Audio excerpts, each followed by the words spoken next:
bébé réclame vos bras à longueur de journée. Entre le porter et le laisser pleurer, certaines mères ont choisi leur camp. Elles sont devenues des adeptes du portage. Quels en sont réellement les bénéfices pour le bébé, mais aussi pour sa mère ou son père ?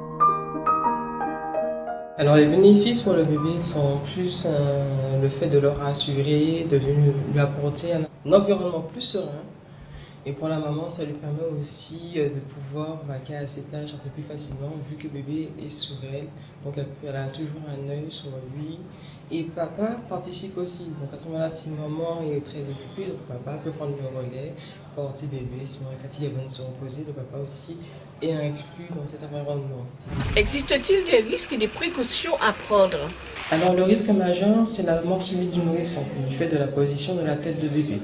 Donc il faut bien penser à dégager une narine de bébé une fois qu'on l'a installé.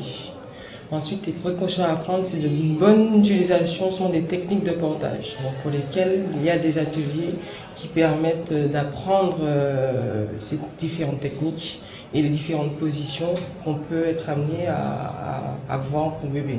Quelles sont les différentes techniques de portage ? Alors, différentes techniques sont d'abord le portage avec le système bandoulière, qui nous fait penser au sac kangourou.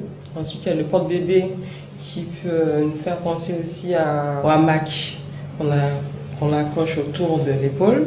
Et ensuite, il y a le dernier type, c'est l'écharpe, pour lequel il y a différentes manières de nouer cette écharpe. Il y a plusieurs positions qu'on va être amené à faire à bébé. Donc, il y a le ventre contre ventre, face au monde, en position kangourou, sur la hanche, dans le dos.